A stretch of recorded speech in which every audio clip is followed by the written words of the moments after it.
할렐루야. 오늘도 하나님의 크신 은혜가 예배하는 저와 여러분들 가운데 함께 하시기를 주님의 이름으로 축복하고 축원합니다. 오늘 우리가 읽은 본문의 말씀은 사도 바울이 유라굴라 풍랑을 만나서 생명의 위협을 당할 때에 하나님의 도우심으로 건짐받은 풍랑 만난 배의 이야기입니다. 하나님께서는 풍랑 만났던 바울과 그의 일행을 건져내시고 구원해 주셨습니다. 바울의 이야기뿐만 아니라 우리의 인생도 바울처럼 인생의 풍랑을 만날 때가 많이 있습니다. 풍랑 만난 배가 컨트롤될 수 없듯이 우리의 인생에도 우리가 컨트롤을 할 수 없는 그런 어려운 풍랑 만나는 상황을 맞이할 수 있다는 것이죠. 그래서 건강도 마찬가지고 또 가정도 마찬가지고 인간관계도 마찬가지고 직장과 사업도 마찬가지일 것입니다. 하나님은 풍랑 만났던 바울과 그 일행을 건져내시고 구원하셨습니다. 그리고 가장 위험한 그 전날 밤 하나님은 주의 사자를 통해서 바울을 만나 주셨고 바울에게 말씀하셨습니다. 오늘 우리의 삶에도 그와 같은 은혜와 역사가 있게 되기를 예수 이름으로 축원합니다. 그런데 왜 그래야 되느냐라는 겁니다. 바울은 그렇다 치고 왜 하나님이 저와 여러분들이 삶의 어려움과 고난을 만났을 때에 도와주셔야 되느냐라는 겁니다. 왜요? 뭐 때문에 하나님이 저와 여러분들을 도우셔야만 됩니까? 왜 하나님이 꼭 그렇게 하셔야만 된다고 생각하십니까? 바울이 만났던 풍랑처럼 우리 인생에 풍랑이 찾아오게 되면 우리 스스로의 힘으로는 컨트롤하기 어려운 상황이 오지요. 그럴 때 하나님께서 우리를 도우시면 얼마나 좋습니까? 하나님이 우리를 건져내시면 얼마나 좋습니까? 하나님이 우리를 붙들어 주시면 얼마나 좋습니까? 그런데 왜 하나님이 꼭 그렇게 하셔야만 되느냐는 겁니다. 왜 하나님이 여러분들을 꼭 도우셔야만 된다고 생각하십니까? 왜 하나님이 여러분들을 꼭 도와주셔야만 된다고 생각하십니까?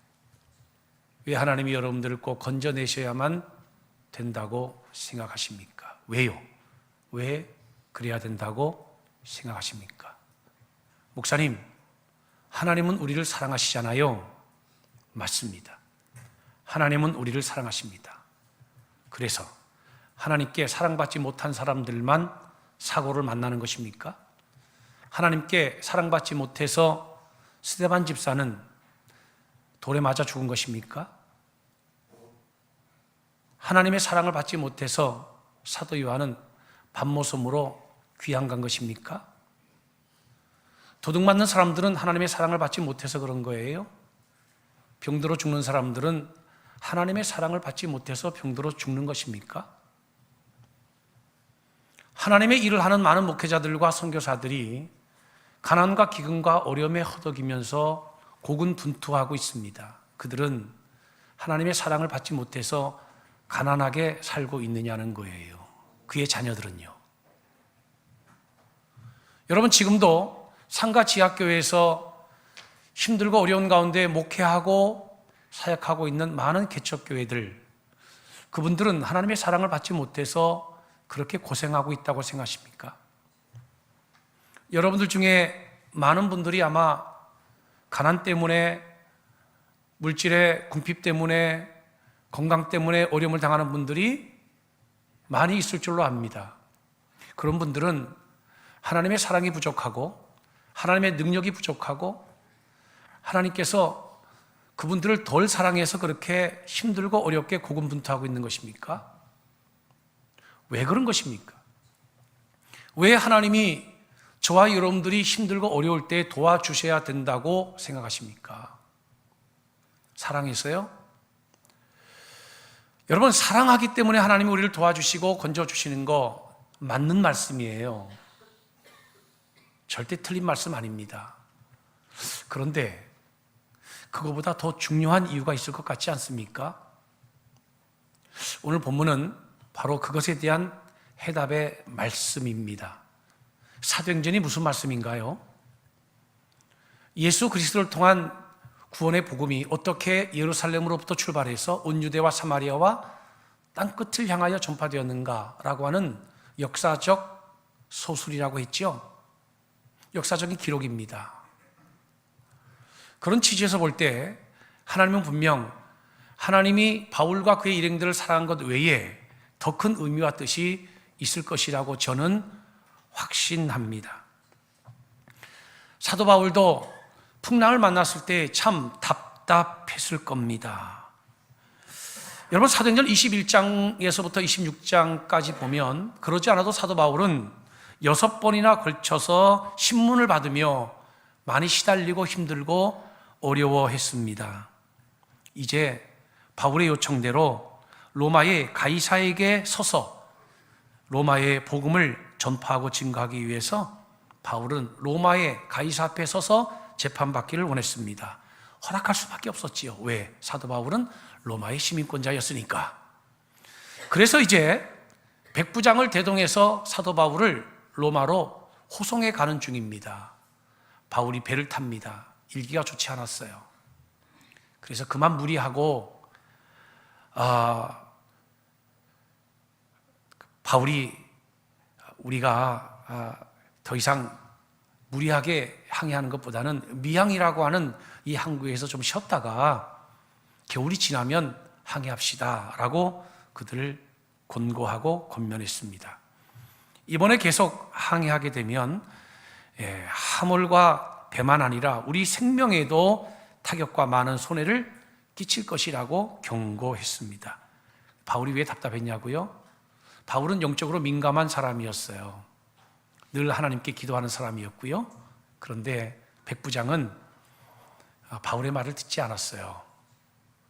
우리가 다 읽지 않았지만 우리가 읽은 성경 바로 이 부분에 보면 선장과 선주의 말을 들었다는 겁니다. 여러분, 세상 사람들의 삶의 방식이 그런 겁니다. 영적으로 민감한 사람들이 아무리 믿음의 이야기를 하더라도 자신들의 경험과 상식에 비추어서 듣고 판단하고 행동하지 하나님의 영감에 민감하지 않는 거, 그거 새삼스러운 것도 아니지요. 바울의 경우도 마찬가지였습니다. 참 바울이 답답했지요. 여러분, 우리 인생이 그렇습니다. 세상의 상식이라고 하는 거 무시할 수 없습니다. 중요한 것이지요. 과학적인 논리들, 그것은 우리의 논리와 이성적인 삶에 있어서 대단히 중요한 기준점이 됩니다. 더군다나 전문가는 그냥 전문가가 아니지 않습니까? 전문가의 경험과 견해는 소중하게 존중되어야만 합니다. 그러나 그렇다 할지라도 그것이 하나님의 뜻에 반한다고 할 때에 우리는 하나님의 뜻에 더 귀를 기울여야만 합니다. 할렐루야. 아무리 많은 사람들이 다수가 결정하는 결정이라 할지라도 보세요. 지금 바울은 혼자입니다. 그런데 백부장은 100명의 군사를 거느린 로마의 장교입니다. 백부장이 선장과 선주의 말을 듣습니다. 다수결의 원칙에 의해서 그들의 결정이 옳아 보입니다. 그러나 믿음의 사람들은 아무리 다수가 그릇된 판단을 한다 할지라도 하나님의 뜻이면 하나님의 뜻을 붙들어야 하는 것이 신앙인이고 그리스도인임을 믿으시기를 바랍니다. 할렐루야. 그게 바로 신앙이고 믿음인 거예요. 사실 사도 바울이 답답했습니다. 틀림없이 계속 강행하게 되면 어려움을 당할 텐데 말을 듣질 않습니다. 사실 사도 바울도 그렇게까지 그 항해 상황을 모르고 있는 건 아닙니다. 성경 자체에 기록된 근거만 보더라도 최소 11번 이상 사도 바울은 그 해협을 건넜습니다. 위험할 것이 뻔합니다. 그런데 그들이 바울의 말을 듣지 않았습니다. 왜 듣지 않았는 줄 아세요? 미항이라고 하는 곳에 머물렀다가 겨울이 지나면 출발하자고 했는데 그 미항은 작은 섬입니다. 불편했다는 거지요. 여러분, 우리가 인생을 살면서 아무리 불편하다 할지라도 그거보다 더 중요한 게 있어요. 그것은 하나님의 뜻이에요. 믿어지면 아멘. 바울이 답답해하는 모습은 바로 그런 모습이에요. 신앙이라고 하는 것은 편리함을 쫓아가고 추구하는 게 아니에요. 신앙이라고 하는 것은 평안함을 쫓고 추구하는 거예요. 여호와의 샬롬, 그것이 우리가 붙들어야 할 신앙적 가치인 줄로 믿으시기를 바랍니다. 인생을 편하게 살기 위해서 신앙생활하는 게 아니란 말이에요. 하나님의 평안의 가치를 붙들기 위해서 우리가 신앙생활하는 거예요. 그래서 우리가 회개하는 것이고 죄 가운데 노임을 받는 것이고, 그래서 우리가 하나님을 믿는 것이고, 구원과 내세의 소망을 얻는 것이에요. 사도 바울이 그렇게 권면했음에도 불구하고 당시 백부장은 항해를 계속합니다. 강행하게 된 것입니다. 처음에는 좋았지요. 날씨도 좋았고요. 온화했습니다. 근데 여러분, 제가 금요 철학 기도회 때 그런 설교를 했죠. 빨리 가고 싶으면 혼자 가라고요. 그런데 멀리 가고 싶으면 함께 가라고요. 여러분, 가장 우리가 멀리 갈 수 있는 방법은 누구와 함께 가는 것입니까? 하나님과 함께 가는 것이에요. 할렐루야.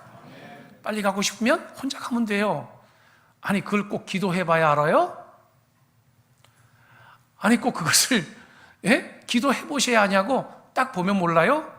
어떤 것을 선택해야 될지, 어떻게 행동해야 될지, 어떻게 가야 할지, 언제 가야 할지, 무엇으로 가야 할지, 아니 딱 보면 몰라요? 아니 인생 하루 이틀 살아요? 인생 50년, 60년, 70년, 80년 살아봤으면 아니 그동안 경험만 가지고도 아니, 딱 보면 몰라요? 그렇게 살아가면 되는 거? 그렇게 직업을 선택하면 되잖아요. 그렇게 장사하면 되잖아요. 그렇게 사업하면 되잖아요. 그렇게 자녀들을 기르고 양육하면 되잖아요. 그렇게 가정생활하면 되잖아요. 뭘 그것을 고물 파면서 끙끙거리고 기도하고 있습니까? 딱 보면 몰라요? 혼자 가면 빨라요. 그러나 여러분, 멀리는 못 가요. 오늘 본문에 백부장도 선장 얘기를 들어봐도, 선주 얘기를 들어봐도 딱 들어보니까 답 나왔어요. 가자는 겁니다. 왜? 여기서 시간을 보내기에는 너무 불편하다는 겁니다. 섬이 작고, 그리고 사방이 다 트였기 때문에 겨울이 추워요. 그러니 어렵더라도 항해해서 넓은 섬에 가서 편하게 겨울을 지내자는 거예요. 그것이 그들의 생각이었습니다. 실제로 그들이 항해를 강행했을 때에 처음에 날씨도 좋고 온도도 좋고 바다도 잔잔했습니다. 그게 얼마나 갑니까? 결국 얼마 못 가서 유라굴로라고 하는 광풍을 만나게 됩니다. 광풍이라고 하는 거, 여러분 광풍 만난 배가 키가 소용이 있었을까요? 소용이 없었겠지요. 선장은요, 의미 없어요. 손주는요, 손주도 방법이 없어요. 배에 있는 모든 물건들을 다 바다에 집어 던졌어요. 사람의 힘으로는 배가 컨트롤이 안 돼요. 그래서 배는 광풍을 만나면 위험한 거예요. 우리도 그렇지 않습니까? 인생을 살면서 원하는 순간을 만나게 될 때에 내 힘, 내 방법, 내 노력으로 안 될 때 많잖아요. 내가 뭐 할 수 있는 일이 없어요. 내가 뭐 하고 싶어도 되는 일도 없고요. 그게 어떻게 하겠습니까? 내 힘으로 안 돼요. 오늘 본문의 상황이 그런 상황이라는 거예요. 여러분, 그래서 늘 하나님과 함께하는 인생이 되어야 됩니다. 할렐루야. 왜 그래요? 풍랑에는 풍랑만 있는 것이 아니라 그 풍랑에도 우리 주님이 함께 계시고, 비록 풍랑 이는 배를 탔다 할지라도 그 배 위에는 우리만 있는 것이 아니라 우리 주님도 함께 계시기 때문이에요. 제가 찬양 하나를 불러볼게요. 캄캄한 밤 사나운 바람 불 때 만경창파 망망한 바다에 외로운 배 한 척이 떠나가니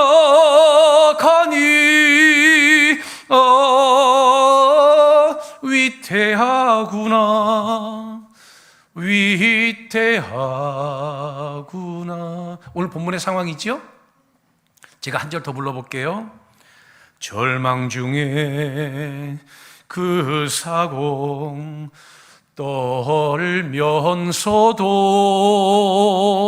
한 줄기의 밝은 빛 보고서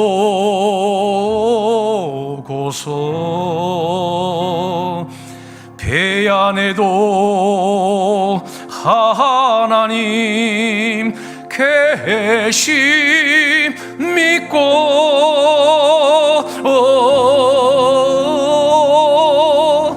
기도 올린다 기도 올린다. 우리가 기도하는 이유가 뭐예요? 풍랑을 만났을 때 우리만 있는 게 아니라 그 배후에 우리 주님도 계시잖아요. 할렐루야, 할렐루야. 자, 그런데 오늘 저는 여러분들에게 이것을 묻고 있는 겁니다. 그러면 그 배후에 하나님도 계신데 왜 하나님은 강풍을 막지 아니하셨는가라고 하는 거예요. 왜 그렇게 힘들고 어려운데 어려운 중에 하나님의 복음과 사역을 위해서 바울이 수고롭게 사역을 하도록 하느냐라고 하는 거예요. 왜 하나님은 우리가 힘들고 어려운데 그 하나님은 꼭 우리를 도와주셔야만 되느냐는 거예요. 아니, 하나님이 안 도와주시면 안 돼요. 거듭 말씀드립니다마는 순교 당하는 사람들은 하나님이 안 도와주셔서 순교 당하는 거예요? 아니잖아요. 가난한 사람들은 하나님이 안 도와주셔서 가난하냐고요? 병든 사람들은 하나님이 안 도와주셔서 병들었냐고요? 그런 거 아니잖아요. 하나님 사랑받는 사람들도 다 선교하다가 죽고요, 병들어 죽어요. 다 사고 만나서 어려움 당하고요, 때로 사기도 당하고 도둑도 맞습니다. 그러면 도대체 왜 하나님이 내가 힘들고 어려울 때, 내 인생의 풍랑을 만났을 때 하나님이 나를 도우셔야 되느냐는 거예요. 하나님이 나를 사랑하는 거, 그 이상의 어떤 목적이 있느냐는 거예요. 예, 목적이 있습니다. 하나님께서 주의 사자를 통해서 사도 바울에게 전날 밤 이렇게 말씀하셨습니다.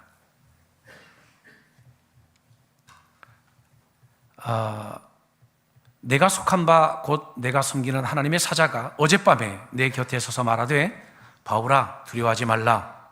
네가 가이사 앞에 서야 하겠고. 풍랑 있는 배 위에서 하나님이 말씀하셨는데 그 말씀하신 내용은 무엇이냐면, 바울아 두려워하지 말라. 그 말은 너 안 죽어. 죽을 수가 없어. 아직 죽을 때가 안 됐어. 왜? 네가 가이사 앞에 서야 하겠고. 그것은 사도 바울에게 아직도 남겨진 사명이 있었다는 거예요.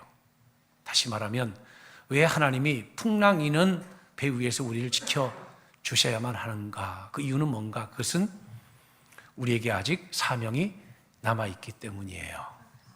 그러므로 풍랑 있는 배 위에서 우리가 해야 되는 일과 하지 말아야 될 것, 모든 것을 다 배 밖으로 내던지더라도 하나님이 우리에게 주신 사명, 하나님이 우리에게 주신 소명, 그것은 절대로 배 밖으로 내어 던져서는 안 된다는 거예요. 할렐루야. 여러분, 하나님이 우리에게 주신 직분이라고 하는 게 있고요, 사명이라고 하는 게 있어요. 직분은 사명을 감당하도록 하기 위한 도구예요. 하나님 우리에게 주신 우리 공통의 사명이 뭘까요? 너희는 가서 모든 민족으로 제자를 삼아 아버지와 아들과 성령의 이름으로 세례를 베풀고 내가 너희에게 분부한 모든 것들을 가르쳐 지키게 하라. 오직 성령이 너희에게 임하시면 너희가 권능을 받고 예루살렘과 온 유대와 사마리아와 땅까지 이르러 내 증인이 되리라 하시니라. 우리에게 맡겨주신 사명이 뭘까요? 그것은 예수 그리스도의 복음을 통해서 아직도 구원해야 될 영혼이 남아있다는 거예요. 우리 인생에 있어서 사명을 빼버리면 우리 아무것도 아닙니다.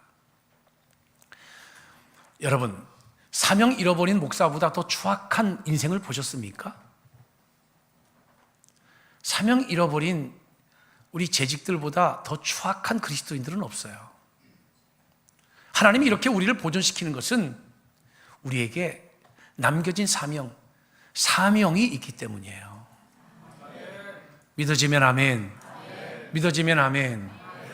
그런데 내가 직장생활 하면서 10년, 20년이 지나도 내 직장에서 복음을 전하지 않는다고요? 하나님께서 나에게 이렇게 믿음을 주셨고 은혜 경험을 주셨고 이렇게 매주마다 말씀의 은혜를 깨닫게 하시고 알게 하시는데 내 가족들에게 전도하지 않는다고요? 여러분, 하나님께서 우리가 예수 그리스도를 영접하고 하나님을 믿는 순간에 우리를 구원하시고 천국으로 인도하셨어야만 했습니다. 그런데도 여전히 우리의 육체를 이 땅에 두고 계십니다. 왜일까요? 아직도 우리가 하나님께 드려야 할 기도가 남아있기 때문이고 아직도 우리를 통하여 부르셔야 할 영혼이 남아있기 때문이에요. 그거 아니고는 설명되지 않습니다. 말씀을 정리하려고 합니다. 여러분, 어떻게 복음이 땅끝까지 전파되었을까 궁금하시지요? 사도행전은 이렇게 말씀하십니다. 사명 있는 자를 하나님께서 풍랑 속에서까지도 지켜내셨기에 땅끝까지 복음이 증거될 수 있었다고. 사람은 다 병들어 죽습니다. 그런데 엄밀히 말하면 사람이 병들었다고 죽는 건 아니에요. 병든 것은 불편한 거예요. 죽는 것은 수명이 다 돼야 죽는 거예요. 사람이 가난하다고 죽는 게 아니에요. 그것은 불편한 거예요. 가난한 사람이 더 오래 사는 경우도 많아요. 힘들다고 다 죽는 게 아니에요. 힘들어도 힘들지 않는 사람보다도 훨씬 더 오래 사는 사람도 많아요. 사람이 왜 죽느냐? 그것은 사명이 끝났기 때문에 죽는 거예요. 또 한 가지 이유가 있다면 사명을 포기했기 때문에 하나님이 희망을 버리고 데려가시는 거예요. 목사님, 저는 늙었는데 왜 하나님이 안 데려가셔요? 예, 제가 답을 해드릴게요. 아직도 이 땅에서 해 놓으셔야 할 기도가 남아있는 거예요. 금요 철야 기도회 때 설교 제목 기억하시는 분 계세요? 예? 기도는 돌아가시지 않는다. 기도는 죽지 않는다. 기도하는 사람은 죽어도요, 우리가 해놓은 기도는 죽지 않아요. 우리가 기도하다 죽어도 그 기도는 계속 살아있어요. 그래서 그 기도가 내 가정을 지키는 거예요. 내 자녀들을 지키는 거예요. 그 기도가 우리 교회를 지켜내고 보존하는 거예요. 할렐루야. 왜 아직 하나님이 나를 살려두셨는가? 아직도 하나님께 들여놓아야 할 기도가 남아있기 때문이고 아직도 나를 통해서 건져야 하고 구원해야 될 영혼이 남아있기 때문이에요. 그래서 다 버려도 절대 사명은 버려서는 안 된다는 거예요. 바울은 명확한 하나님의 음성을 들었어요. 목사님, 하나님의 사자가 저한테 말씀하신 거잖아요. 하나님의 사자를 통해서 말씀하신 거지요. 그래서 25절에 거듭 바울이 이렇게 확인합니다. 그러므로 여러분이 안심하라. 나는 내게 말씀하신 그대로 되리라고 하나님을 믿노라. 그랬습니다. 하나님께서 말씀하신 거예요. 여러분, 우리는 하나님 앞에 그렇게 완전한 사람들이 아니에요. 그렇게 대단한 사람들도 아니고, 그럼에도 불구하고 하나님이 오늘 저와 여러분들과 함께 하시고 저와 여러분들의 기도를 들으시며 저와 여러분들의 간구에 응답하시고 저와 여러분들을 붙들어 주시고 인도해 주시는 이유가 있어요. 뭔지 아세요? 아직도 사명이 남아있기 때문이에요. 사명이 남아있는 사람은 결코 죽지 않아요. 따라하겠습니다. 사명이 남아있는 한 결코 죽지 않는다. 한 번 더, 사명이 남아있는 한 결코 죽지 아니하리라. 아멘. 아멘. 하나님 앞에 영혼을 구원하기 위해서, 복음에 참여하기 위해서 이번 한 주간도 복음을 위한 삶, 하나님의 뜻을 위해 살아가는 복된 삶, 가장 행복한 삶이 되기를 예수 이름으로 축원합니다. 기도하겠습니다. 고마우신 하나님 감사합니다. 오늘도 하나님의 귀하신 말씀을 통해서 은혜 받고 깨닫게 하시오니 감사를 드립니다.